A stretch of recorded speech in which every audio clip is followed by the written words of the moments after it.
अलंकापुरी पुण्यभूमी पवित्र, तिथे नांदितो ज्ञान राजा सुपात्र।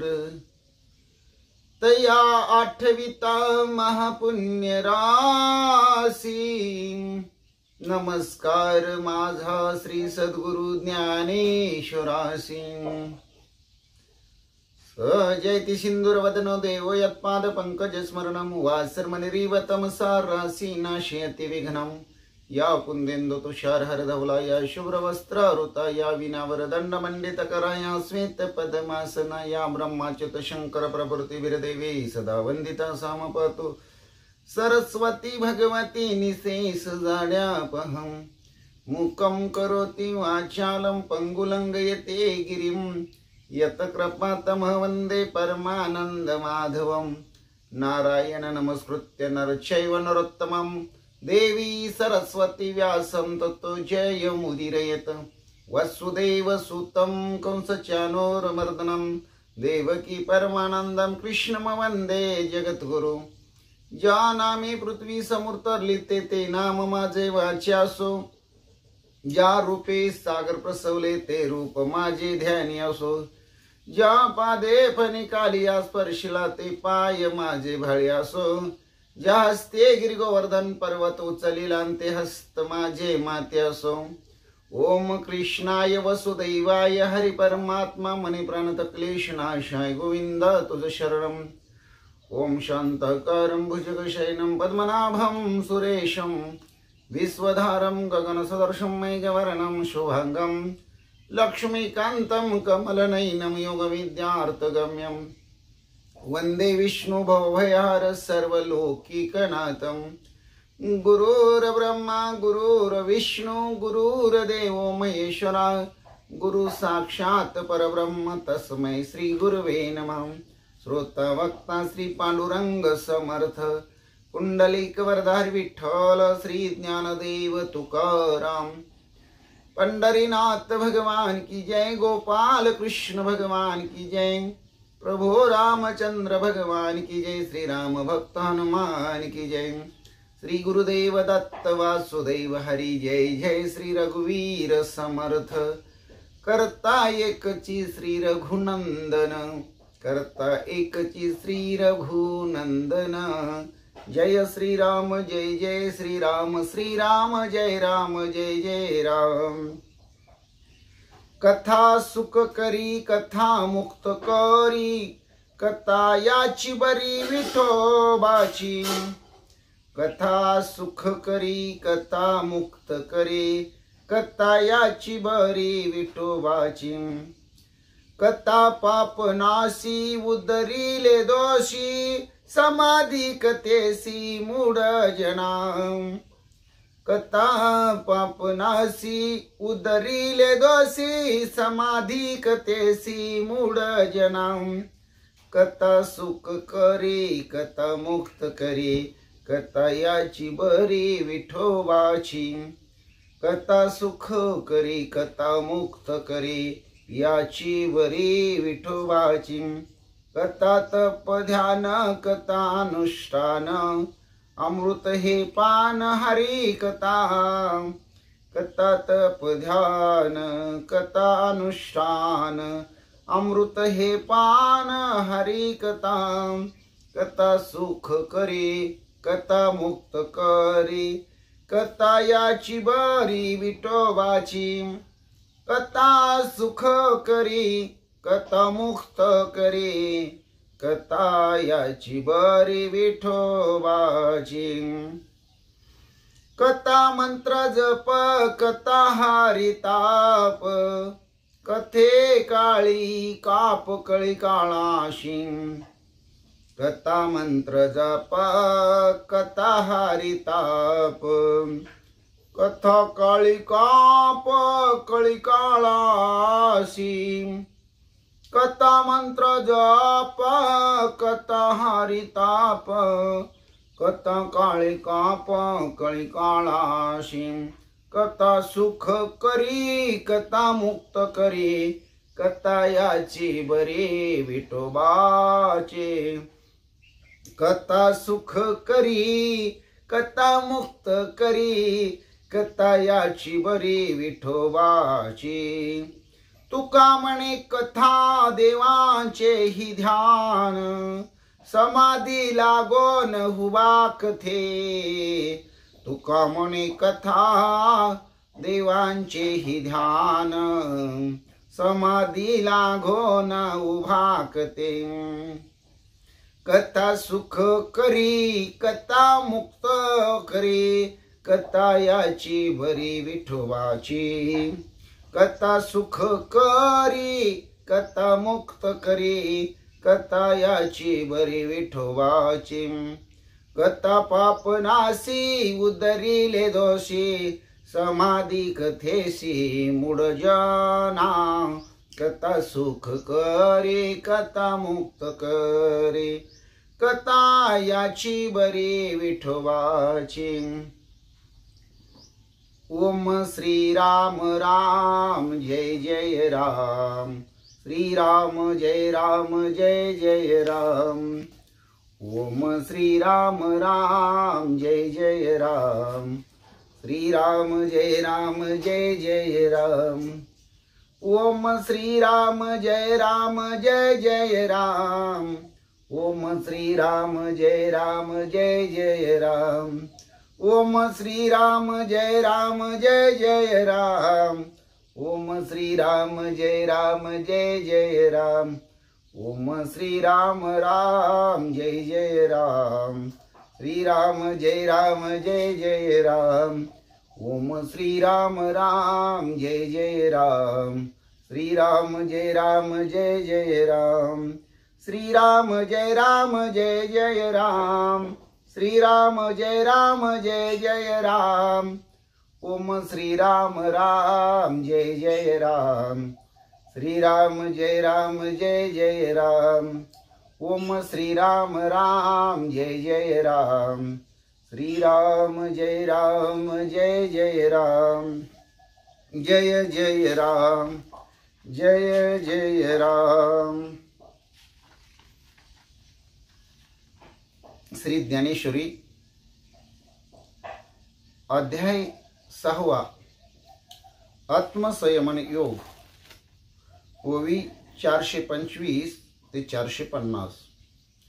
ओम नमो जी आद्या वेद प्रतिपाद्या जय जय संवेद्या आत्मरूपम अंगी योगाचे होय बळ तरी मन केतुले चपळ काय महदादीस हे सकळ आपुनो हे तेत अर्जुन मने निके देव बोलती ते न चुके साचची योग बळेसी न तुके मनोबळ तरी तोची योगू कैसा के विजानो आम्ही तुले दिवस याची मातुही नेनो मनोनी मनाते जी मनो अनावर हा आता आघवे या जन्मा तुझेनी प्रसादे पुरुषोत्तमा योग परिचय आम्हा झाला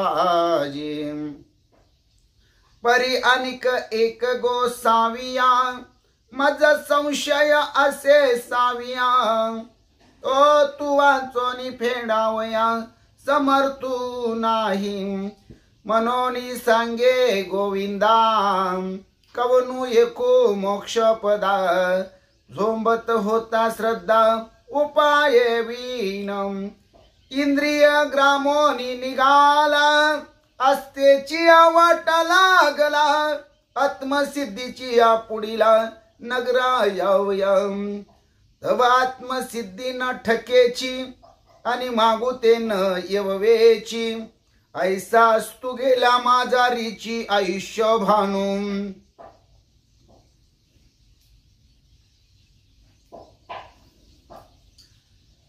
जैसे अकाळी आभाळ अळूमाळू सपातळ विपाये आले केवळ वसेना वर्षे तैसी दोन्ही दुरावली जे प्राप्ती तव अलग ठेली आणि अप्राप्ती ही सांडवली श्रद्धा तया ऐसा दोहो अंतरला काजी जो श्रद्धेच्या समाजी बुडला तया होजी कवन गती तव कृष्ण म्हणती पार्थ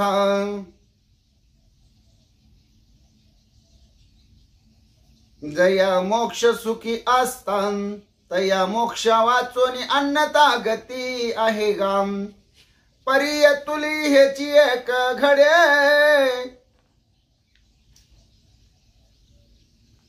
जे माझारी विसावावे पडे तेही परी ऐशेनी सुरवाडे जो देवा नाही एरवी अभ्यासाचा उचलता पाऊली जरी चालता तरी दिवसा आधी ठकिता सोहम सिद्धीते परी ते तुला वेग नव्हेची मनहुनी विसावा तरी निकाची पाटी मोक्षुत्व तैसाची ठेविलाशे ऐसे कौतिक हे कैशे जे शतमका लोक सायासे ते तो पावे अनायासे कैवल्य कामू मग ते तिचे जे अमोघ अलौकिक भोग भोगिताही सांग कंटाळे मन हा अंतराय अवचिता का ओढवला श्री भगवंता ऐसा दिविभाग भोगता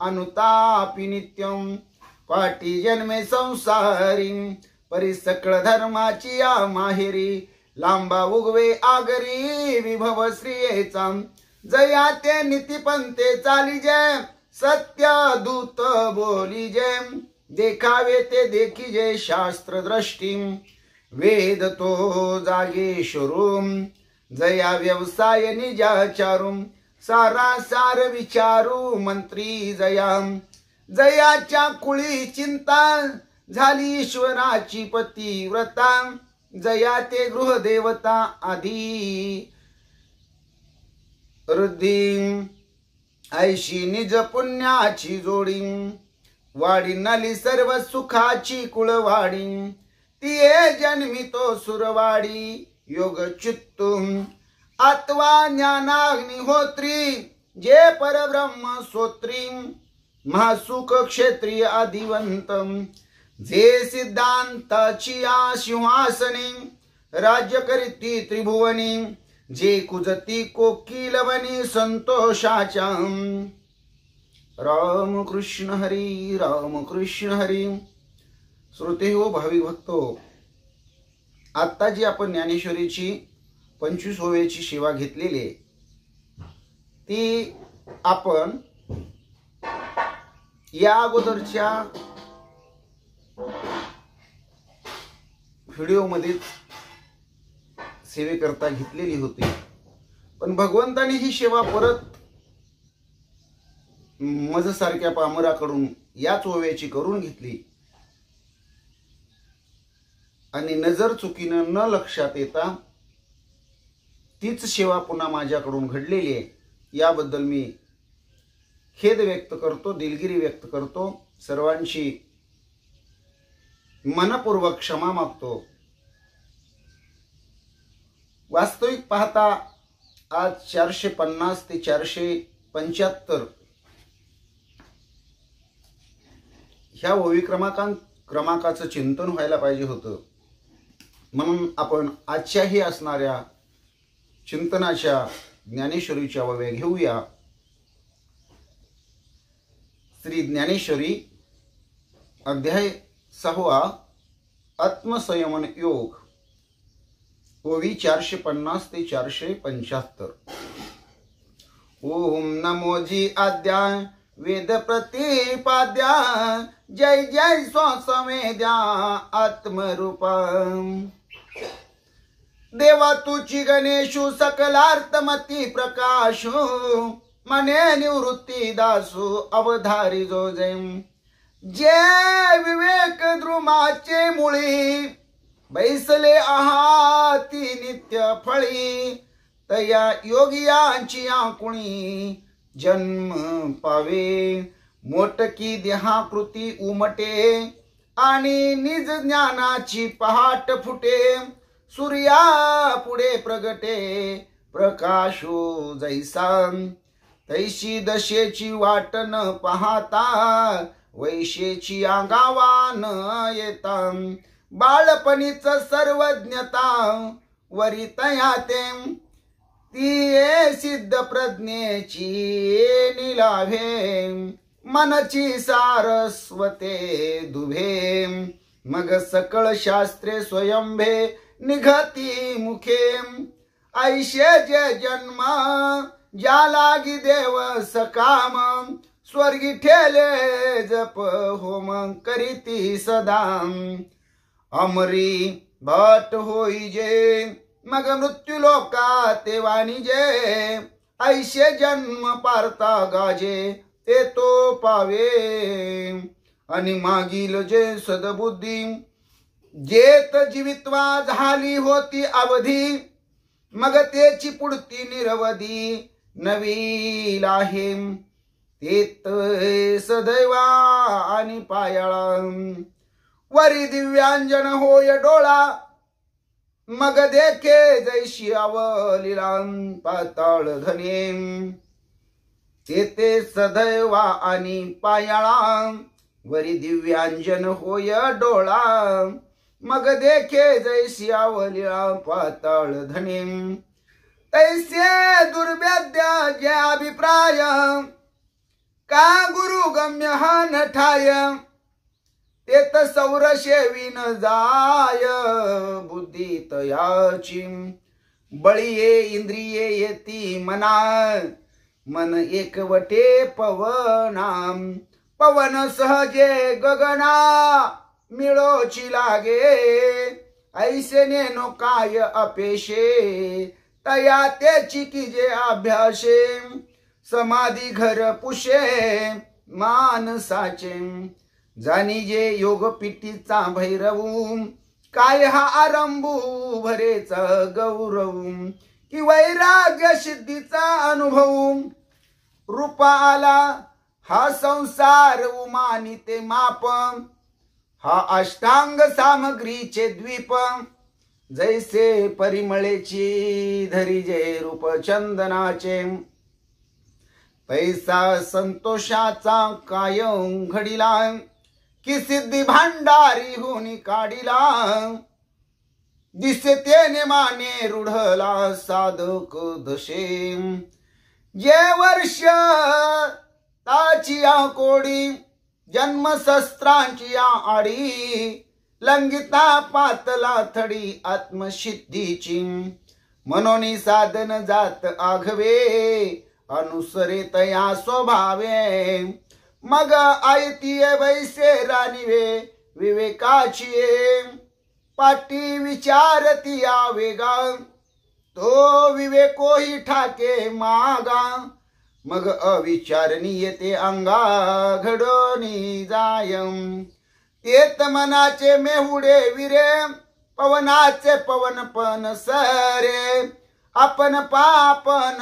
मुरे आकाशही प्रणवाचा माता बुडे येतुलेनी अनिर्वाच्य सुख जोडे मनोनी आधीची बोल बहुडे तया लागी ऐशी ब्रह्मीची स्थिती जे सकळा गतीसी गती तया अमूर्ताची मूर्ती होवनी ठाके तेने बहुता जन्मी मागिली विक्षेपांची पानिवळे झाडिली मनोनी उपजत खेहो बुडाली लग्न घटिका आणि तद्रुपतेसी सुलग्न लागो निठेले अभिन्न जैसे लोपले अभरे गगन होवनी ठाके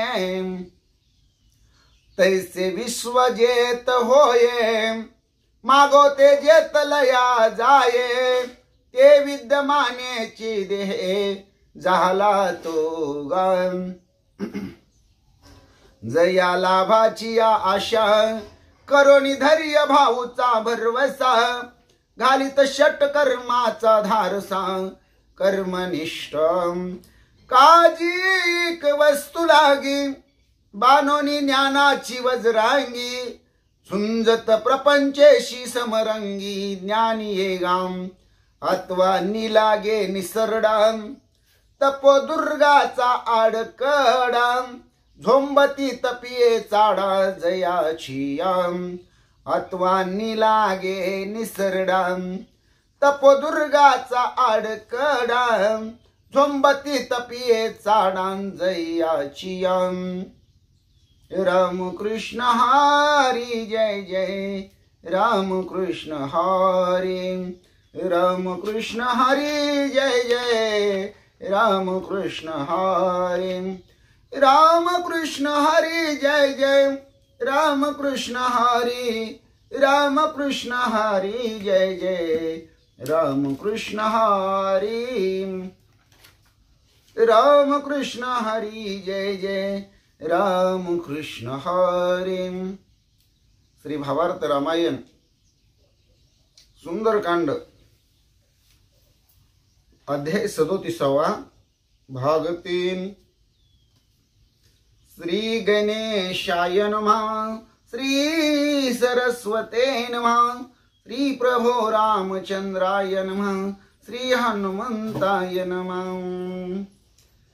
ऐसे घेवोनी चारी प्रदान मेरु मंदारा समान येत देखो नि विभीषण वानरगण खवळले पांडुरंगा करू प्रथम नमन दुसरे चरण संताची त्यांच्या कृपादाने कथेचा विस्तारो बाबाजी सद्गुरु दास तुकाम काय माझी वाणी मानेल संताशी रंजवू चित्तासी आपुनिया माझी वाणी तुझी वर्णी गुण नाम ऐसी देई प्रेम काही कळा पांडुरंगा तुझी चरणी तुटतानुसंधान जाईल हा माझा प्राण तत्क्षणी कळेल हे तैसे गाईन मी तुझंजन सवे काज काय माझे करीन मी स्तुती आपुले आवडी जैसे वाटे गोडी माझ्या जीवन तेवी मी जे जे बोले प्रभू ते तुमचेच शिकविले मनोना उधारी जो जे आपुले आपण देवा ब्रह्मस्वरूप श्रोते हो ईश्वर स्वरूप माझ्या मात्या पित्या हो श्री भावार्थ रामायणातील सुंदरकांडातील 37व्या अध्यायाच्या भाग 3 ला शिवेला सुरुवात करण्या अगोदर गणपती रायाला साष्टांग नमन करून सरस्वती मातेला वंदन करून प्रभू रामरायांच्या चरणाशी नतमस्तक होऊन देव बाप्पा हनुमंतरायांच्या चरणावरती साष्टांग दंडवत घालून श्री गुरुला आणि मात्या पित्याला वंदन करून कथेच्या अनुसंधानाला सुरुवात। विभीषणाने आपले 4 प्रधान ज्यांची उंची ज्यांची कीर्ती मेरू मंदार पर्वतासारखी आहे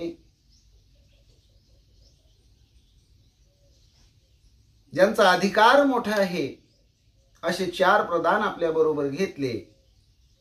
ज्याप्रमाणे धर्म अर्थ काम आणि मोक्ष हे 4 पुरुषार्थ असावे आणि रामरायाच्या दर्शनाला विभीषण महाराज 4 प्रधानासह येऊ लागला। रामरायांना शरण येणाऱ्या विभीषणाला सुग्रीवाच्या सैन्यातील लवाजम्यातील वानर मंडळींनी पाहिलं आणि वानरगण आपल्या दिशेनं विभीषणासह विभीषणाच्या 4 प्रधानासह 5 राक्षसी येताना पाहून अत्यंत खवळले। विभीषण राक्षसेश्वर गगनी मेरू शिखराकार त्या ते भूमिस्थ वानर देखोनी सत्वर उठिले। आता विभीषण हा राजा रावणाचा भाऊ आहे। आकाश पंताना तो येत आहे त्याच्या बरोबर 4 प्रधान आहेत. हे जमिनीवर असणाऱ्या वानरांनी पाहिलं आणि ताबडतोब सत्वर उठून उभे राहिले. बिभीषण शांत दांत विवेक वैराग्य विरक्त श्रीराम दर्शनी अनुरक्त तेने आरक्त तो भाषे. बिभीषण संत स्थित असा सर्वश्रेष्ठ सत्पुरुष आहे. एक शांतीचं द्योतक म्हणून बिभीषणाकडे पाहिलं जातं. विवेक आणि वैराग्यानं सप्रेम निवालेला रामदर्शनाची आवड निर्माण झालेला रामदर्शनासाठी रामरयाला शरण आलेला बिभीषण अधिकच म्हणले तेजपुंज दिसत आहे, सुंदर दिसत आहे. रजतम द्रुम जाय निगोनी लखलखित भाषे चैतन्य आगनी तैसा तेजस्वी बिभीषण गगनी वानर गणी देखील. जे त्रिगुण आहेत म्हणले त्या त्रिगुणामधला रजोगुण आणि तमोगुण हा घातक आहे. आणि म्हणून रजोगुणाचा आणि तमोगुणाचा धूर बिभीषणाच्या देहामध्ये नाही, तो बाहेर निघून गेलेला आहे. केवळ सत्वयुक्त सत्व शिरोमणी असा सात्विक विभीषण आकाशपंतानं येताना अधिकच दैदिप्यमान तेजस्वी सुंदर, ज्याप्रमाणे आकाशामधून एखादा सूर्यच उदयाला आला की काय असा बालार्क किरणी ज्याला म्हणतात तो विभीषण दिसू लागला. आणि वानर मंडळींनी त्या विभीषणाला पाहिलं. पुढील वीर धीर विराजमान मागील ते 4 प्रधान आमचे करावया हनन आले धावोनी सायुध. वानर मंडळींनी पाहिलं पुढचा विभीषण अतिशय वीर दिसतो, शूर दिसतो आणि तो आपल्या दिशेने येत आहे. त्याच्या मागे जे 4 प्रधान आहेत त्यांच्या हातामध्ये शस्त्रास्त्र दिसत आहेत. ते शस्त्रास्त्रासह आमचा घात करण्यासाठी आले की काय अशी वानर मंडळींची एक विचाराची भूमिका झाली. ओढन खंड गदा पाणी धनुष्यबाण पाठी सतुनी आमासी मारावया लागणी आले धावोनी राक्षस.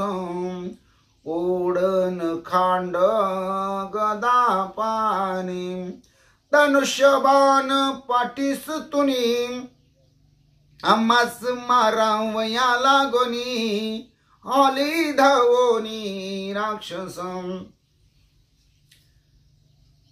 हातामध्ये गदा आहे, ढाल तलवार आहे, धनुष्य आहे, पाठीमाग बाणांचा भाता आहे. आम्हा वानर मंडळींना मारण्यासाठीचे राक्षस धावून आले की काय असं वानर मंडळींना वाटू लागलं.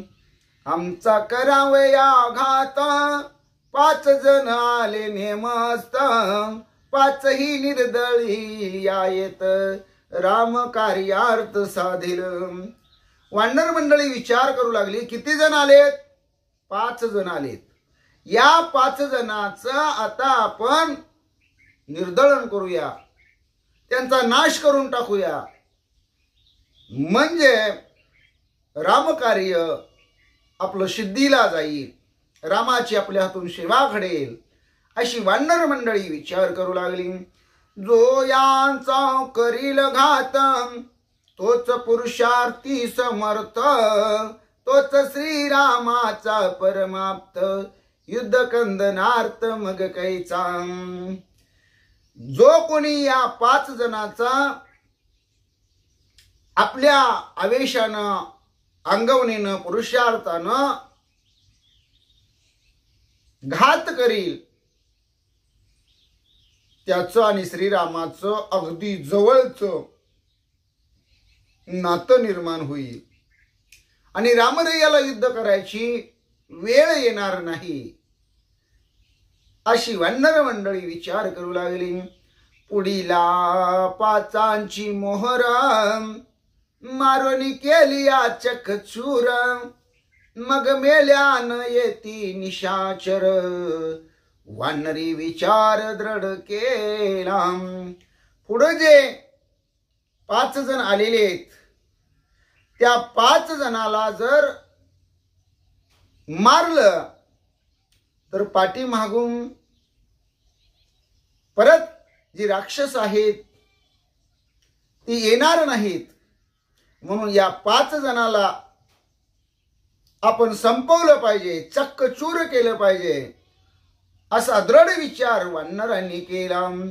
ते कोणी राक्षसांची जाती, वेघे उठिले जुत्पत्ती, शाळ ताळ शिळा हाती, हा नाव या पर्वती पेठले. येणारे राक्षस 5 जण आहेत हे वानरवीरांनी पाहिलं आणि ताबडतोब वानरामधले मोठमोठे जे वीर आहेत ते उठले. यांना प्रतिकार करण्यासाठी, यांचं निर्दळन करण्यासाठी हातामध्ये शाल वृक्ष, ताल वृक्ष, मोठमोठ्या शिळा, पर्वत घेऊन यांना मारण्यासाठी हट्टाला पेटले. मिळवनिया वानर वीर अवघी किला भुबुकार, तेने खळबळीला सेना सागर, नादे अंबर कोंदले. सगळी वानर वीर मंडळी एकत्र झाली. जय श्रीराम, जय श्रीराम, जय श्रीराम, जय श्रीराम असा नारा दिला आणि त्यामुळं सगळी असणारी वानर सेना खवळली गेली आणि प्रत्येक जण श्रीरामाच्या नामाचा भुभुकार करू लागला. त्या आवाजानं आकाश दुमदुमून गेलं. पाडी पाडी म्हणता जाण, एका पुढे एक उड्डाण, करीता आले वानरगण, तेने बिभीषण दचकला. आणि सगळे वानरवीर मुखातून म्हणू लागले, धरा, मारा, यांना मृत्युमुखी पाडा. आणि बिभीषणाच्या दिशेने हे वानरवीर मंडळी उड्डाण करत धावत येऊ लागले. बिभीषणाने पाहिलं. बिभीषण महाराज मनात दचकले. शरण जाता श्री रघुपती, मध्येच वानर मज मारिती, तेव्हा हे गती ना ते गती, आली ग्रह गती मुख्यत्वे. बिभीषणाने विचार केला, आपलं राज्य त्यागलं, आपलं गोत्र, आपला वंश, आपलं कुळ आपण सोडून आलो, आपलं सैन्य, सर्व सर्व सर्व संपत्ती, सर्वच काही सोडून आलो, रामरयांना शरण आलो. पण शरण जात असताना मध्येच वानर आडवी आलेली आहेत. आता ही वानर मला रामरयापर्यंत कशी पोचू देणार आहेत? आणि जर वानरांनी मला इथं संपवलं, मारलं, तर मग धड मला रावण पण नाही आणि राम पण नाही, म्हणजे स्वर्ग पण नाही आणि नरक पण नाही, अशी मधली अवस्था प्राप्त होईल म्हणले. आता माझ्यावर मोठं संकट आलेले आहे, काय करावं याच्यातून, कोणता मार्ग काढावा. विभीषण महाराज विचार करू लागले. मुख्य विरोधाचा संबंध मी रावणाचा कनिष्ठ बंधू, वानरी माझा करिता वधू, रामे विमर्द चुकवावया. आता यांना माहितीये, वानरांना एकच माहितीये की रामाचं रावणाचं युद्ध होणार आहे. सर्व राक्षस आपली वैरी आहेत आणि मी रावणाचा धाकटा भाऊ आहे. रामरयाचं रक्षण करण्यासाठी, रामरयाचं काम कमी करण्यासाठी वानर मंडळी धावत आहेत. त्यांचा एकच विचार आहे की आलेले 5 राक्षस आपण मारून टाकूया, रामरयाचं काम सोपं करून टाकूया. आणि असं समजून जर यांनी माझा वध केला तर काय करावं, कसं आपलं मरण आता चुकवावं आणि रामरयापर्यंत आपण कसं पोचावं याचा विचार विभीषण करत असताना विभीषण महाराज आपला सर्व भार देवावर घालतात, श्रीरामावर घालतात. कारण ओवीचं शेवटचं चरण म्हणतं रामे विमर्द चुकवावया. आपलं मरण चुकवणारा एकच आहे, तो जगताचा असणार परब्रह्म भगवान परमात्मा श्रीराम आहे. त्याच्यावर आपण आपलं सर्वस्व अर्पण करूया, भार घालूया. घालून या भार राहील निश्चिती, निरविले संती. अशी अवस्था म्हणजे आपण देवावर भार घातला पाहिजे आणि देवानं तो घेतला पाहिजे, तो भार उचलला पाहिजे. त्यासाठी आपण पायरी पायरीनं गेलं पाहिजे. म्हणजे नुसतं मी देवावर भार घालतो म्हणून देव तुमचा भार घेईल, तेवढी आपली योग्यता असली पाहिजे, पात्रता असली पाहिजे, ती आपल्या अंगी बांधली पाहिजे. आता योग्यता आणि पात्रता आपल्या अंगी येण्यासाठी, त्या परिपक्वतेचा आपण तयार होण्यासाठी आपण काय करावं, ऐका पुढची ओवी. करिता श्रीराम नाम स्मरण, दिनाचे चुके जन्म मरण, मी तव श्रीरामी अनन्य शरण, वानर विघ्न का आले. विभीषण महाराज एक तत्व सांगतात. मुखामध्ये जर राम नाम घेतलं तर हिनाचं, दिनाचं, दुबळ्याचं, अनाथाचं, पतिताचं कृत कल्याण होतं, उद्धार होतो, जन्म मरण चुकून जातं. आणि मी तर रामरयाशी सप्रेम भावे विनटलेलो आहे. एकाग्र असणाऱ्या चित्तानं अनन्य शरण रामरयाला आलेलो आहे. मग का विघ्न यावं असा विचार विभीषण महाराज करत आहेत. येते भेटता की हनुमंत, तो तव माझा परम आप्त, मज भेटविता श्री रघुनाथ, कपी कंदनार्थ चुकवोनी. विभीषण महाराज म्हणतात, या वानर सेनेमध्ये माझ्या ओळखीचा एक असणारा कपी म्हणजे वानर आहे. तो माझा जीवलग आहे, तो माझा सखा आहे, तो माझा परम आप्त आहे.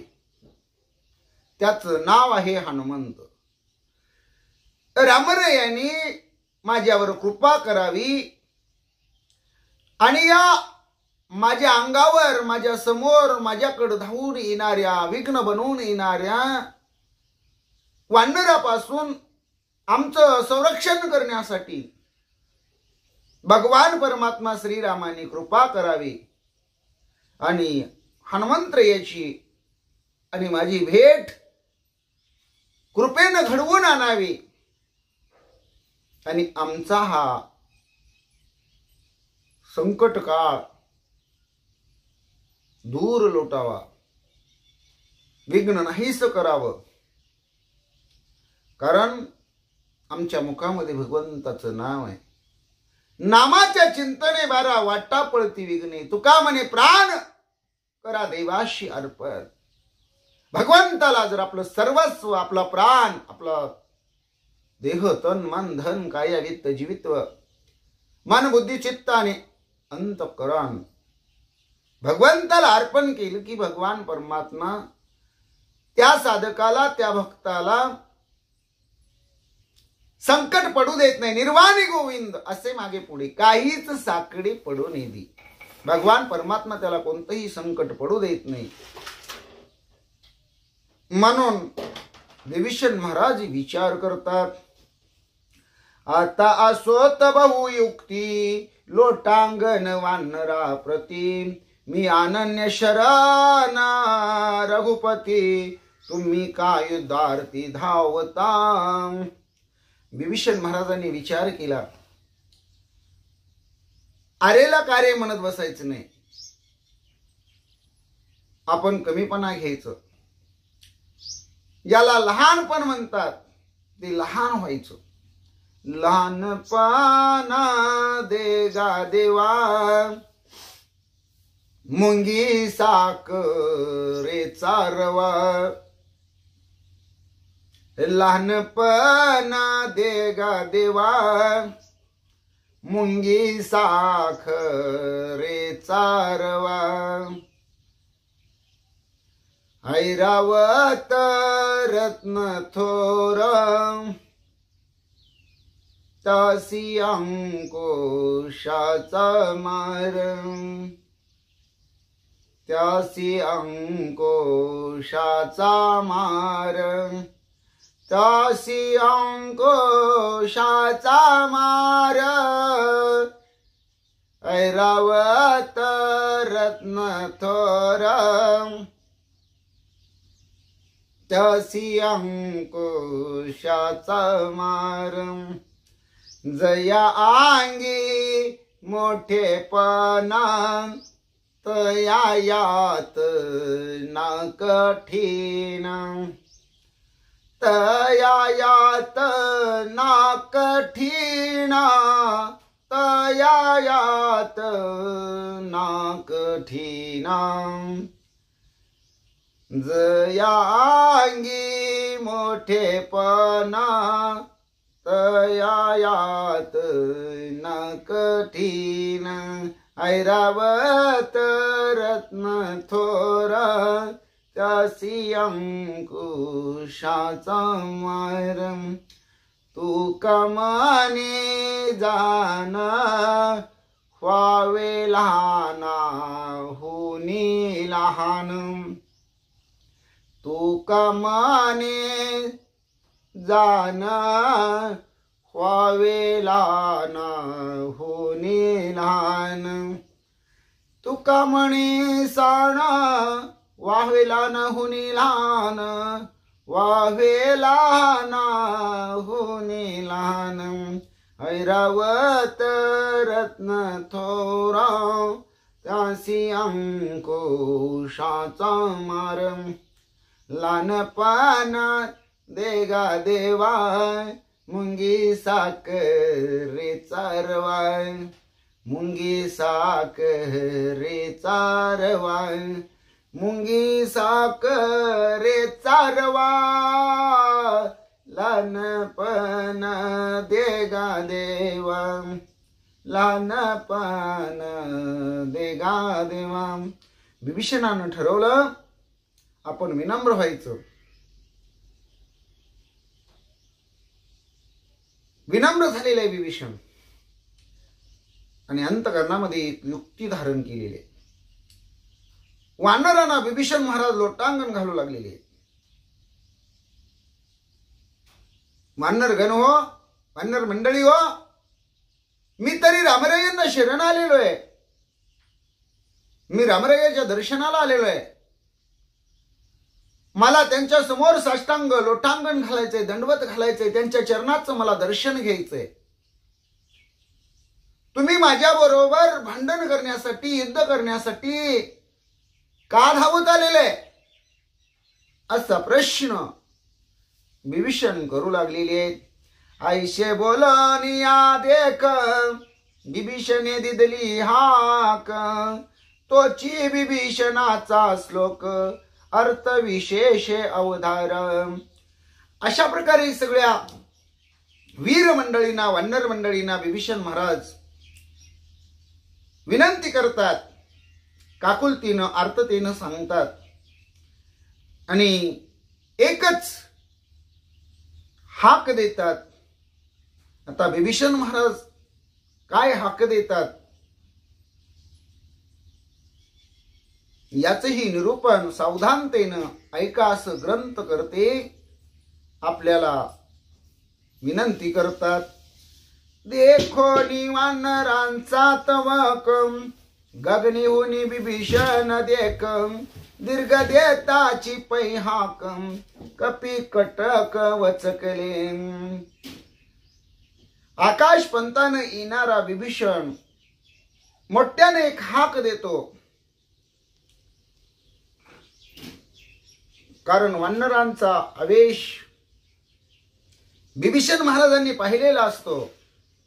पण विभीषणाने एक गर्जना केली आणि वानर सेना दचकली, चपापली. म्हणतात काय गर्जतो निशाचर, ऐको ठेले वानर वीर, मने मी शरणागत साचार, श्रीरामचंद्राचे चरणी.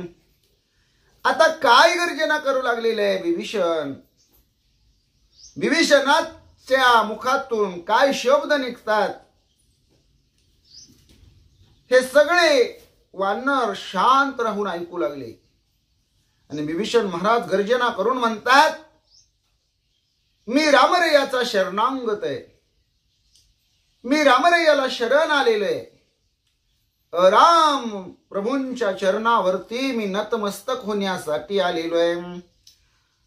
तो म्हणे सुग्रीवा कपिपती, वानर स्वामित्व तुझे हाती, शरणांगताशी मारू येती, या ते निश्चिती निवारी. विभीषण म्हणू लागलेले, ए सुग्रीवा, तू वानर सेनेचा राजा आहेस, मी रामरयाला शरण आलेलो आहे. आणि शरणांगताचं रक्षण करणं हे वानरांचा राजा, वानरांचा स्वामी म्हणून तुझा अधिकार आहे, तुझं कर्तव्य आहे. मला विघ्न करण्यासाठी, मला मारण्यासाठी जी तुझी वानर मंडळी धावून येते, त्या सर्वांना राजा सुग्रीवा निश्चित तू आवरावं आणि माझ्यावर आलेलं संकट तू निवारण करावं, असं विभीषण महाराज बोलू लागले. रावणाचा अनुज बंधू, विभीषण नामी मी प्रशुद्धू, म्हणून माझा कराल वधू, मी तव शुद्ध शरणार्थी. केवळ मी रावणाचा धाकटा भाऊ आहे, विभीषण माझं नाव आहे. म्हणून तुम्ही जर रावणाबरोबर संबंध जोडून जर माझा वध करणार असाल तर ते योग्य नाही. कारण मी रामरयाचा पाईक आहे, मी श्रीरामाचा सेवक आहे. मी रामरयाला अनन्य शुद्ध भावानं, सद्भावानं शरण आलेलो आहे. अशा प्रकारे विभीषण महाराज गर्जना करून बोलू लागले. येते असता हनुमंत, तो सांगता माझा वृत्तांत, मज भेटविता श्री रघुनाथ शरणांगत म्हणून. हिता जर माझा सखा, माझा जीवलग, परम आप्त असणारा हनुमंत आता असायला हवा होता. त्यानं तुम्हाला सगळा माझा वृत्तांत सांगितला असता, माझी रामाची भेट सुद्धा घडवून दिली असती. रामरयाला हनुमंत यांनी सांगितलं असतं की हा तुम्हाला शरण आलेला आहे, तुमचा शरणांगत आहे. श्रीरामाचे सत्यव्रत, मारू नये शरणांगत, कपी मज मारावया उदित, ते तू समस्त निवारे. श्री रामरयांनी आपल्या जीवनामध्ये एक व्रत धारण केलेले आहे. अनेक व्रतापैकी जे सर्वश्रेष्ठ व्रत आहे की शरण आलेलेला मरण चिंतायचं नाही, त्याचं रक्षण करायचं, त्याला मारायचं नाही, त्याला आश्रय द्यायचा. आणि हे शरणांगता वज्रपंजर हे ब्रीद रामरयाचं आहे आणि ते खरं आहे. म्हणून राजा सुग्रीवा तुझे वानर आवर आणि जे माझ्या दिशेनं आमच्यावर स्वारी करण्यासाठी येत आहे ते ताबडतोब तू निवारण कर, असं राजा सुग्रीवाला विभीषण बोलू लागलेले आहे. सुग्रीवा तुझी चरणी माथा वृत्तांत सांगे श्री रघुनाथा, रावणाचा कनिष्ठ भ्राता शरण तत्वता आला असे. राजा सुग्रीवा बघ, तू रामाच्या कानावर घाल, रामरयांना निवेदन कर, माझा तुझ्या चरणावरती साष्टांग लोटांगण. मी तुझ्या पाया पडतो राजा सुग्रीवा, तू रामरयाला ही कथा सांग. रावणाचा धाकटा बंधू विभीषण रामरया तुम्हाला शरण आलाय म्हणावं, असा माझा निरोप रामाच्या कानावर घाल सुग्रीवा. विभीषण बोलू लागलेला आहे.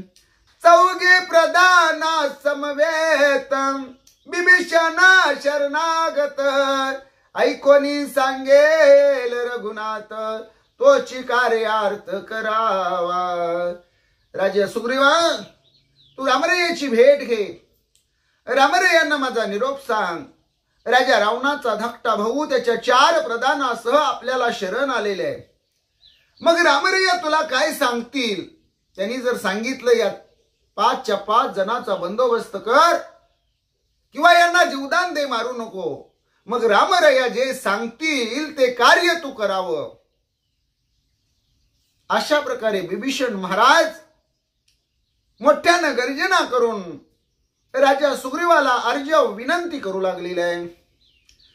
चौघी प्रधान समवेत विभीषण शरणांगत, ऐकोनी सांगेल रघुनाथ तोची कार्यार्थ करावा. कौशल्येचा निज सुत कौशल्येंद्र श्री रघुनाथ, त्याचा अनन्य शरणांगत विभीषण नाम पै माझे. कौशल देशाचा कौशल राजा, त्या कौशल राजाची कौशल्या आणि त्या कौशल्या माऊलीचा निज सूत भगवान श्री रघुनाथ, त्या दशरथी श्रीरामाला कौशल्याच्या सुपुत्राला मी शरण आलेलो आहे, विभीषण माझं नाव आहे, असं विभीषण बोलू लागलेलं आहे. विभीषण अनन्य शरणागत सुग्रीवा मानली हे मात, तोची श्रीरामाशी वृत्तांत वानरनाथ सोये सांगे. विभीषण महाराज रामरयाला अनन्य शरण आलेले आहे, हे सुग्रीवाला सुद्धा पटलेलं आहे.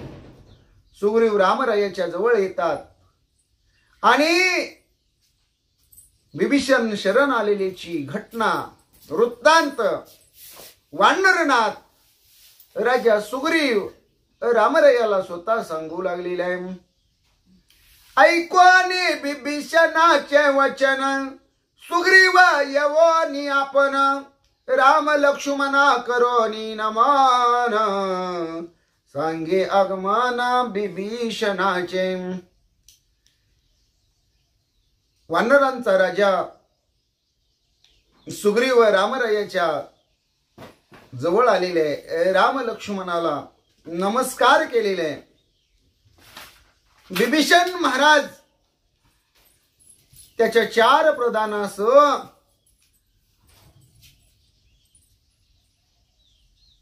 शरण आलेले, त्याचं आगमन झालेले अशी वार्ता रामांना राजा सुग्रीव सांगू लागलेला आहे. श्रीरामाशी अर्पावी सीता, हे हित सांगता लंकानाता, तयासी हनोनी लाता अनाथता दौडीला. राजा सुग्रीव पुढे सांगू लागलेले आहे,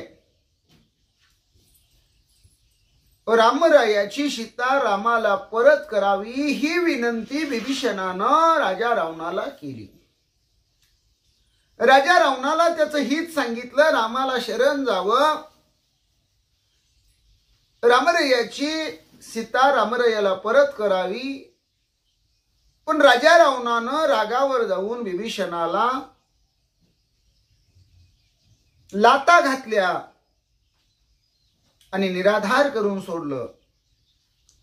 भगवान परमात्मा भक्तासाठी संकटामध्ये धावून येतो, पण त्यासाठी हा निराधार प्रमाणबद्ध शब्द फार महत्वाचा आहे. त्याला कुणाचाच आधार ज्यावेळेस नसेल, आपण म्हणतो बुडत्याला काडीचा आधार, काडीचा सुद्धा आधार नसेल, त्यावेळेस त्या बुडणाऱ्याला वाचवण्यासाठी भगवान परमात्मा येतात. पण त्या बुडणाऱ्याच्या मुखामध्ये रामरायाचं नामचिंतन असलं पाहिजे.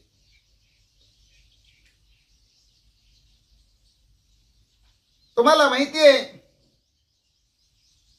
दुर्योधनाच्या भर सभेमध्ये पांचाळीचं वस्त्र हरण चालू होतं. दुःशासन वस्त्रे फेडीत होता. पांचाळी म्हणजे द्रौपदी अंतर्वस्त्रा नारी होती. ती विनंती करत होती, भाऊजी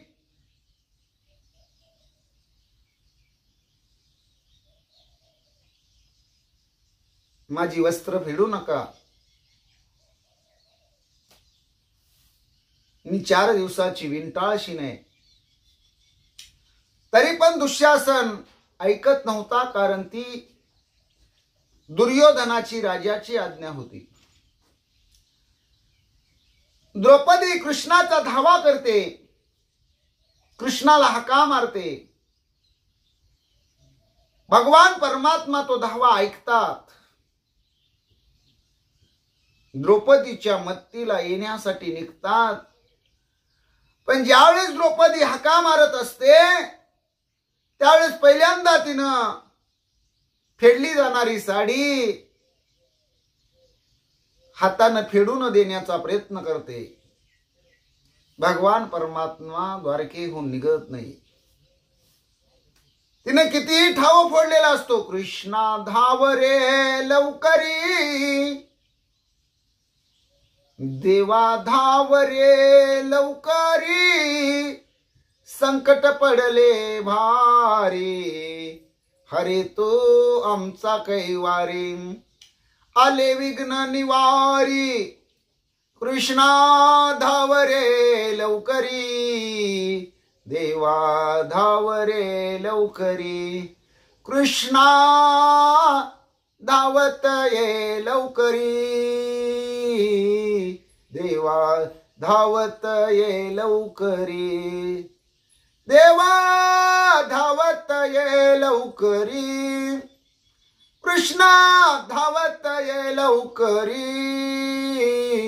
आले विघ्न निवारी, कृष्णा तू आमचा कैवारी, देवा धावत ये लवकरी, देवा धावत ये लवकरी. द्रौपदीची साड्या फेडल्या जात होती. ती हातानं अडथळा करत होती. पण अखेरीस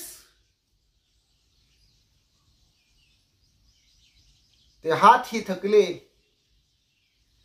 दुःशासन साडी फेडत होता. द्रौपदी भगवंताचा धावा करत होती.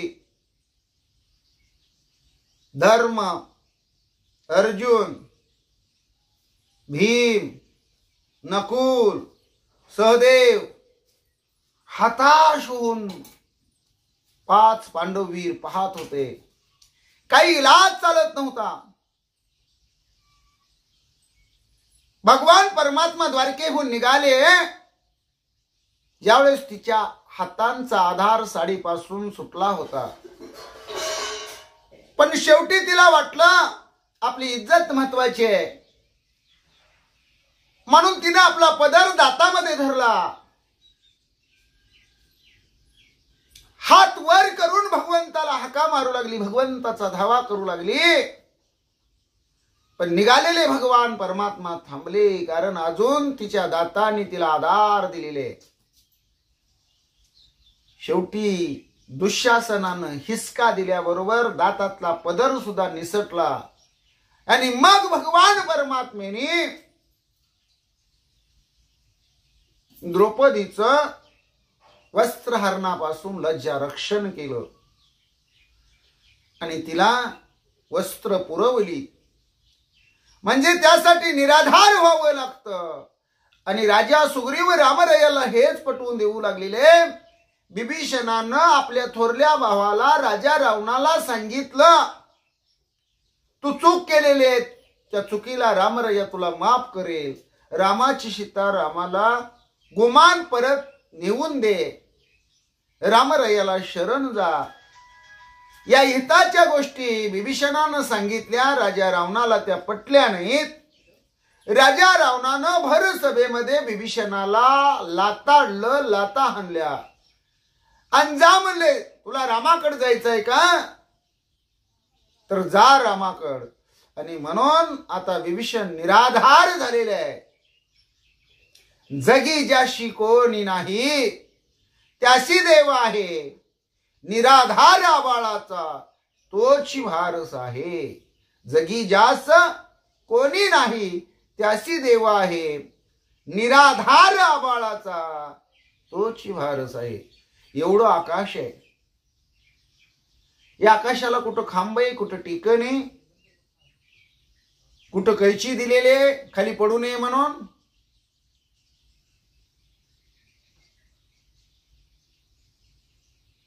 भगवान परमात्म्याने त्याला कसं अत्राळीत तारलेलं आहे, आपली सत्ता कशी अबाधित ठेवलेली आहे.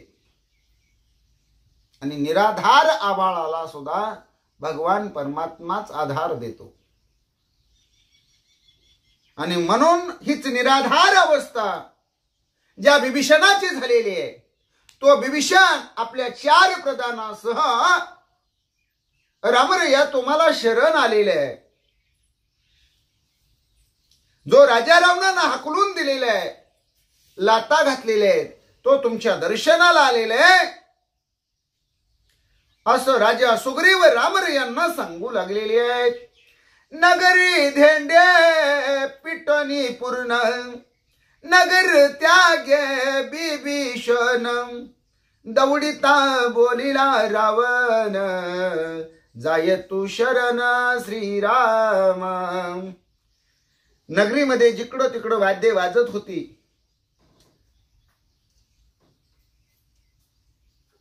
धेंडे नाचत होते.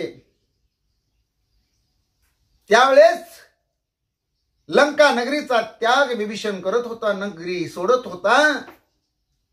त्यावेळेस राजा रावण सुद्धा विभीषणाला बोलला, काय म्हणाला, जा जा म्हणले, जा, तुला रामाच्या पक्षात जाऊन मिळायचंय का, रामाला शरण जायचंय का तुला, जाय तू शरण श्रीरामा. जा म्हणजे तू श्रीरामांना शरण जा, असं राजा रावण बोलला. असं सुग्रीव विभीषणाबद्दलची माहिती रामरायांना सांगू लागला. श्रीराम झालिया पक्षपाती, कैसा येईल लंके प्रती, केवी राक्षस करील ख्याती, तेही प्रतीती अवधार. तू रामाला शरण जा. आता श्रीरामाकडे समभाव असतो, द्वैत नसतं, अद्वैती अवस्था असते. तू शरण गेल्यानंतर हा राम विभीषण आणि रावण याच्यामध्ये कसा भेद करेल, कारण भगवंताजवळ काही भेद आहे का, तुझी बाजू कशी घेईल आणि माझ्या सारख्या रावणाला मारण्यासाठी लंकेला रामराया कसा येईल.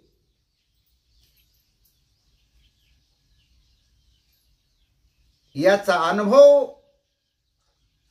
जो येणार आहे म्हणले तो ग्रंथ करते म्हणतात सावधानतेने ऐका. जो बिभीषण सद्भावता शरणाला श्री रघुनाथा काय करावे त्यासी आता सांगे समर्था श्रीरामा. रामरया आता बघा म्हणले हा राजा रावणाचा बंधू आहे. 4 प्रधान घेऊन आलेले तुम्हाला शरण आलेले तो सद्भावानं शरण आलेला आहे रामरया. तुम्ही आता आम्हाला सांगा रामरया त्याच्याबद्दलची आम्ही काय भूमिका घ्यावी काय करावं आम्ही. तुम्ही जे सांगाल ते आम्हाला मान्य आहे रामरया. राजा सुग्रीव रामरयाला विभीषणाबद्दल विचारू लागलेला आहे. खेवनिया चौघे प्रधान विभीषण अनन्या शरण काया वाचा उदित मन तुझे श्री चरण देखोनी. बरोबर विभीषण चौघे प्रधान घेऊन आलेले अनन्य शरण आलेले काया वाचा मन तुमच्या श्री चरणावर अर्पण करण्याचं नतमस्तक होण्याचं विभीषणाचं मनोगत मी पाहिलेले. तुमच्या चरणाचा महिमा अनुपम्य त्या चरणाचं दर्शन विभीषणाला घ्यायचंय. रामा बोला बोला सांगा सांगा काय करावं या विभीषणाच्या बाबतीत. राजा सुग्रीव बोलू लागलेले. विभीषणाला भेटी त्याने श्रीरामास आनंद कोटी हरिके सुग्रीवाची पाठ थापटी आल्हाद पोटी प्रेमाचा. रावणाचा धाकटा भाऊ रावणानं मारहाण केल्यानंतर सर्वस्वाचा त्याग करून राज्याचा त्याग करून पदाचा त्याग करून कुटुंबाचा त्याग करून श्रीरामाला शरण आलेले हे रामरायांनी ऐकलं. रामरायांना मोठा आनंद झाला. आनंदानं सुग्रीवाची पाठ रामरायांनी थोपटली. रामरायाच्या मनामध्ये मोठा उल्हास झालेला आहे आल्हाद झालेला आहे. विभीषणाचे मनोगत अनन्य भावे शरणागत जाणे अंतर्यामी श्री रघुनाथ हृदयस्थ निवासी. प्रत्येकाच्या हृदयामध्ये आत्मा राम रूपानं राहणारा भगवान परमात्मा विभीषणाचं मनोगत जाणू लागलेले आहे. अंतर्यामी रामरायांनी ओळखलेले की विभीषण तन मन धन काया वित्त जीवित्व सर्व समर्पण करण्यासाठी शरण आलेले आहे. विभीषण शरणागत परम स्वये जाणे आत्मा राम सुग्रीवा प्रति राजधर्म अनुक्रमे अनुवादे. भगवान परमात्मा अंतर्यामी शोधून पाहतात. विभीषण आपल्याला शरण आलेला आहे. विभीषण हा आपला परम भक्त आहे हे आत्माराम असणाऱ्या श्रीरामांनी जाणलेलं आहे. सुग्रीवाला रामरया राजधर्म काय असतात याचं स्पष्टीकरण सांगू लागलेले आहेत. हनुमंतादी मुख्य प्रधान पाचारिले वानर गण विभीषण येतो शरण त्याचे लक्षण लक्षावया. सर्व प्रमुख वानरवीर हनुमंता बरोबर राजा सुग्रीवाच्या सैन्यातले मुख्य प्रधान नळ नीळ जांबुवंत आणि युवराज अंगद या सगळ्यांना तिथे बोलवलेले आहे आणि त्यांच्या कानावर घालायला सुरुवात केलेली आहे. राजा रावणाचा धाकटा बंधू विभीषण आपल्याकडे येतोय आपल्याला शरण येतोय. त्याची अवस्था काय आहे त्याचं लक्षण काय आहे हेही त्यांना सांगू लागलेले आहेत. विभीषणाचे मनोगत सत्य किंवा असत्य निर्धारावयायत्तंभूत कपी समस्त पाचारिले. बघा म्हटले रावणाचा भाऊ आहे, तो म्हणतोय मी तुम्हाला शरण आलेलोय, पण तो खरं बोलतोय की खोटं बोलतोय हे सगळं तुम्हाला जाणून घ्यावं लागेल. म्हणून तुम्हा सर्व वानर मंडळींना मी हे सगळं सांगतोय. रामरया बोलतात, ऐकोणी श्रीरामाचे वचन उल्हासले वानरगण, बिभीषणाचे लक्षण अनुवादन ते करीती. रामरयांनी आपला सवाल सगळ्या वानरांना, वीर मंडळींना, प्रधान मंडळींना केलेले आहे. वानरांना आनंद झालेला आहे आणि विभीषणाचं लक्षण ते सांगू लागलेले आहेत. मुख्य सुग्रीव संवादू हा रावणाचा बंधू, अवश्य याचा करावा वधू म्हणे कुमुद मारावा. आणि तिथं बोलत असताना हा जर रावणाचा भाऊ असेल तर याचा निश्चित वध केला पाहिजे. याला मारलं पाहिजे असा एक विचार वानर मंडळीतून पुढे आला. नळनीळ सांगती गोष्टी तेची तरळ तरळाचे पोटी, रावणानुज हातव कपटे उठा उठी मारावा. नळही तेच बोलू लागला, नीळही तेच बोलू लागला, तरळ तेच बोलू लागला. हा रावणाचा जर भाऊ असेल तर रावणासारखाच हा कपटी असेल. ताबडतोब याला मारलं पाहिजे. वैर्याला कधी कमी समजायचं नसतं असे ते बोलू लागलेले आहेत. गज गवाया सांगती जाण, शत्रुबंधू हा कपटी शरण, याशी नवरावे आपण द्यावा दौडून लंकेशी. गज गवय हे बोलू लागलेले आहेत. आपल्या वैर्याचा हा भाऊ आहे म्हणले. काय सांगावं याच्या मनामध्ये जर कपट असेल तर, कारण राक्षसी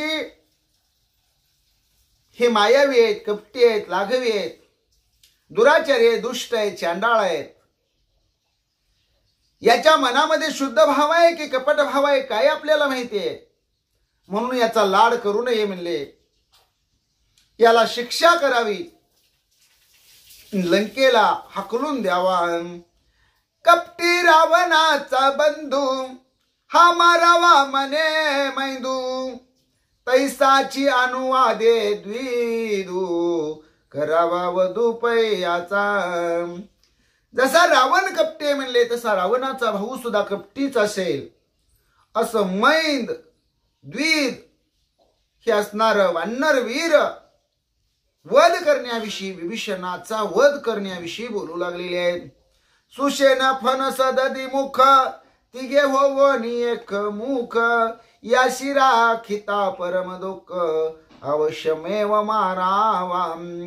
सुषेण वैद्यराज, फणस, दधीमुख तिघ जणांची एकच भूमिका झाली. तिघांनी विचार केला, म्हणले याला जिवंत ठेवणं म्हणजे आपल्यासाठी घातक आहे. समजा हेर म्हणून किंवा चाकाचोळा घेण्यासाठी राजा रावणानं याला कपटानं पाठवलं असलं आणि हा शरण आला असेल तर आपल्याला हा घातकी आहे म्हणले. अशा घातकी राजा रावणाच्या भावाला जिवंत सोडणं म्हणजे आपल्यावर महासंकट आल्यासारखं आहे म्हणले. परम दुःख भोगावं लागेल. म्हणून याला जिवंत न ठेवता अवश्य मारलं पाहिजे असे सुषेण, फणस आणि दधीमुख तिघे बोलू लागले. मग बोलिला जांबुवंत बिभीषणा पाचारायत, त्याचे लक्षिता चेष्टित मनोगत कळेल. आता जांबुवंत महाराज अनुभवी आहेत, वृद्ध आहेत. जांबुवंत म्हणले असा चुकीचा निर्णय कसा घ्यायचा, आपण विचारानं वागलं पाहिजे. कारण राम रे या दयाळू आहे, मायाळू आहे, कृपाळू आहे अशी सर्व शास्त्र सांगतात. आणि एक असणारा जीव आपल्या 4 प्रधानासह रामरायाला शरण येतो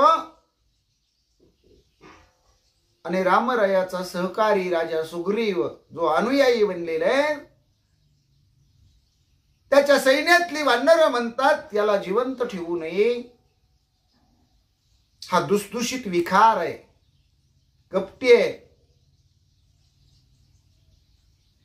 जांबवंत महाराज म्हणतात असं करायला नकोय. मग काय करा,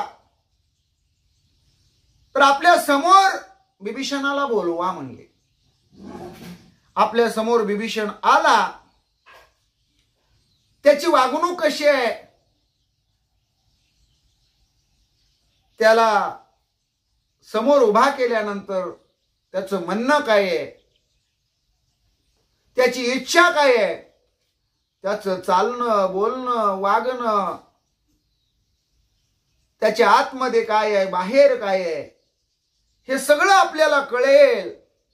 म्हणून त्याला आपल्या समोर पाचारण करा, त्याची अंतर्बाह्य स्थिती जाणून घेऊया,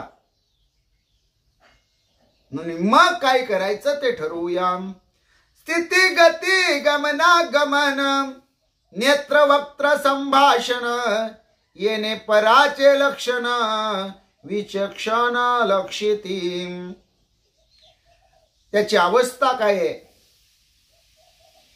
तो कशासाठी आलेला आहे, त्याचं आगमन कशासाठी झालेलं आहे, त्याचं गमनागमनाची गती काय आहे, त्याचं डोळं काय सांगतात, त्याच्या मुखातून काय निघतंय, हे आपण काय करूया तर जाणून घेऊया. त्याच्या लक्षणावरून आपल्या लक्षात येईल की हा आपल्याला शत्रू म्हणून आपल्या गोटात आलेले आहे की शरण म्हणून आलेलं आहे, हेही कळेल. जांबुवंत बोलतात अंगद बोले अति कौतुक एकला एक बिभीषण रंक त्यासाठी हरले कटक कपी नेटक निजुदे. अंगद महाराज म्हणतात अरे शरण एकला एक बिभीषण आलेले बाबांनो. बिभीषण हीन दीन आहे, गरीब आहे, रंक आहे. एकट्याला मारण्यासाठी एवढे तुम्ही सगळे वानर नेटानं निजुद्ध करायसाठी निघाला, एकट्याला मारायसाठी सगळे एकवटता, सगळं सैन्य सगळं वानर मंडळ जमा होता. काय याची गरज आहे, हे करणं योग्य नाही. जरी तुम्ही निज योद्धे असाल तर शरणांगताला मरण देणं मारणं हे कलंक आहे, बट्ट आहे असं अंगद बोलतो. धन्य धन्य या वानरा शरण आली या निशाचरा जो तो मने मारा मारा हा काय खरा पुरुषार्थ. अरे एवढा मोठा किती उंचीचा असणार हा विभीषण, राक्षस कुळातला, तुम्हा वानरांना शरण आलेले, रामरायांना शरण आलेले, आणि जो तो उठतोय आणि म्हणतोय याला मारलंच पाहिजे, याला जिवंत ठेवू नये, याला खलास केलं पाहिजे. अरे यात काय तुमचा पुरुषार्थ आहे. युवराज अंगद बोलू लागला ज्ञानाने श्रीरामाची स्थिती वृता वानरे जलपती पैल बैसला असे मारुती त्याची युक्ती अवधारा. अंगद महाराज म्हणले तुम्ही विचार तुमचे मांडले, पण तुमच्या विचाराला काही लगाम घातला का तुम्ही. आपली मर्यादा काय, भर सभेमध्ये आपण काय बोललं पाहिजे.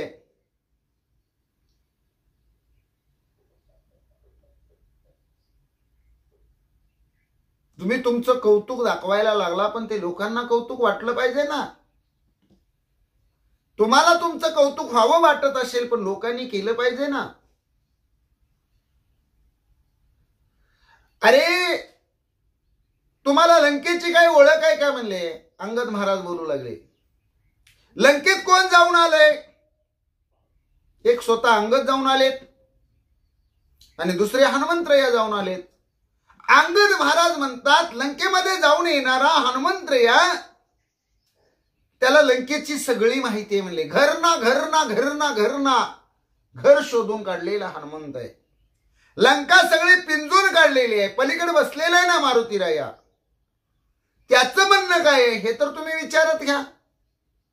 उठकी सुट मारा सगळ्याच्या तोंडून मी हेच ऐकतोय म्हणले. अरे हे बोलणं कितपत योग्य आहे. हनुमंताला तुम्ही का विचारत नाही. त्याचं काय म्हणणं आहे त्याची युक्ती ऐकायला पाहिजे ना. अंगद महाराज बोलतात सकळ लंकेचे शोधन हनुमंते केले आपण. साधू की दुर्जन विभीषण त्याचे लक्षण तो जाणे.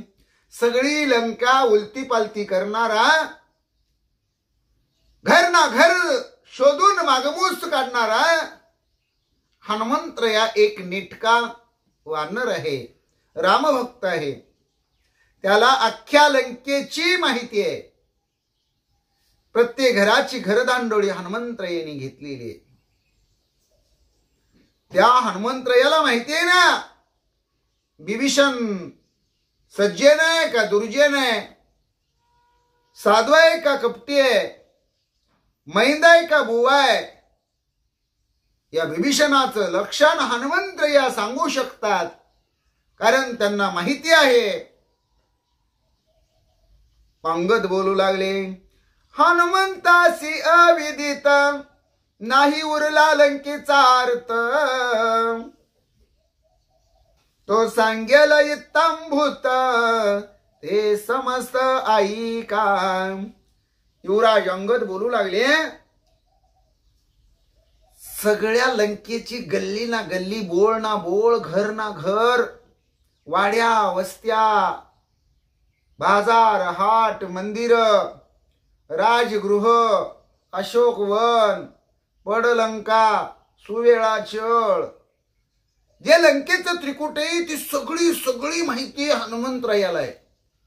काय माहित नाही, कोण ओळखीचं नाही असं हनुमंतरायाच्या बाबतीत बोलता येणार नाही म्हणले. हनुमंतराय काय म्हणतात, विभीषणाबद्दल त्यांचं काय मत आहे हे आपण हनुमंतरायाला विचारलं पाहिजे. हनुमंतराय ते सांगतील तेच बरोबर, तुम्ही सगळ्यांनी ते ऐकून घ्यावं. युवराज अंगद बोलू लागले श्रीराम म्हणे गा हनुमंता विभीषणा शरणागता. काय करावे त्या आता ते तत्वता मज सांगे. रामरायांनीच हनुमंतरायाला प्रश्न केला. हनुमंता विभीषण आपल्याला शरण आलेले आहे, काय करावं त्या विभीषणाचं ताबडतोब तत्वानं मला सांगावं. हनुमंताला रामराया बोलू लागले ऐकवानी स्वामीचे वचन हनुमान घाली लोटांगण. वंदोनी श्रीरामाचे चरण युक्त वचन अनुवादे. रामरायाच्या मुखातील अमृत वचन सांग सांग सांग हनुमंता असं रामरायांनी सांगण्याविषयी हनुमंतरायाला विचारणा केली. विभीषण शरणागत आलेले आहे. कसा आहे विभीषण, कोण आहे विभीषण, काय करावं त्याचं. हनुमंतराय उठले, रामरायाच्या चरणावर लोटांगण घातलं, श्रीरामाचं दर्शन घेतलं आणि जे योग्य आहे, जे युक्त आहे ते वचन हनुमंतराय रामरायाला सांगू लागले. आता हनुमंतराय विभीषणाबद्दल रामरायाला काय सांगतायत याचं चिंतन आपण पुढील भागात करू. पुंडलिक वरदारी विठ्ठल श्री ज्ञानदेव तुकाराम. पंढरीनाथ भगवान की जय, गोपाल कृष्ण भगवान की जय, प्रभो रामचंद्र भगवान की जय, श्री राम भक्त हनुमान की जय, श्री गुरुदेव दत्त वासुदेव हरि, जय जय श्री रघुवीर समर्थ, करतायकची श्री रघुनंदन, जय श्री राम जय जय श्री राम जय राम जय जय राम, श्री अनंत मधुसूदना पद्मनाभ नारायण, जगव्यापका जनार्दना आनंद घना अविनाशा, सकळ देवादिदेवा कृपाळुवाजी केशवा, महानंदा महानुभवा सदा सीमा सहज रूपा, चक्रधरा विश्वंभरा, गरुड ध्वजा करुणा करा, शस्त्रपादा शस्त्रकरा, क्षीरसागरा शेष शयना,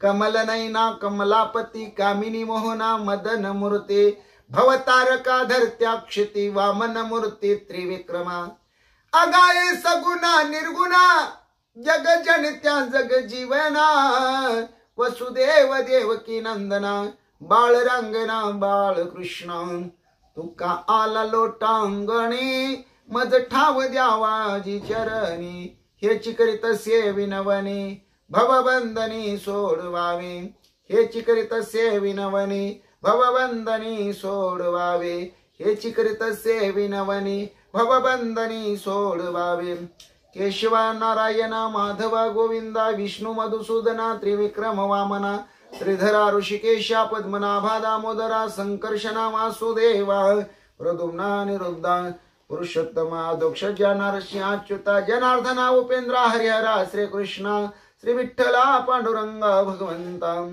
केशवा नारायणा माधवा गोविंदा, विष्णू मधुसूदना त्रिविक्रम वामना, श्रीधरा ऋषिकेशा पद्मनाभा दामोदरा, संकर्षणा वासुदेवा, प्रद्युम्ना निरुद्धा, पुरुषोत्तमा दोक्षजा नरसिंह अच्युता, जनार्दना उपेंद्रा हरिहरा, श्री कृष्णा श्री विठ्ठला पांडुरंगा भगवंता, ज्ञानेश्वर माऊली ज्ञानराज माऊली तुकाराम, ज्ञानेश्वर माऊली ज्ञानराज माऊली तुकाराम, तुकाराम तुकाराम तुकाराम, श्री विठ्ठल विठ्ठल विठ्ठल विठ्ठल विठ्ठल विठ्ठल विठ्ठल, श्री विठ्ठल विठ्ठल विठ्ठल विठ्ठल विठ्ठल विठ्ठल विठ्ठल विठ्ठल विठ्ठल विठ्ठल, श्री विठ्ठल श्री विठ्ठल श्री विठ्ठल श्री विठ्ठल विठ्ठल श्री विठ्ठल।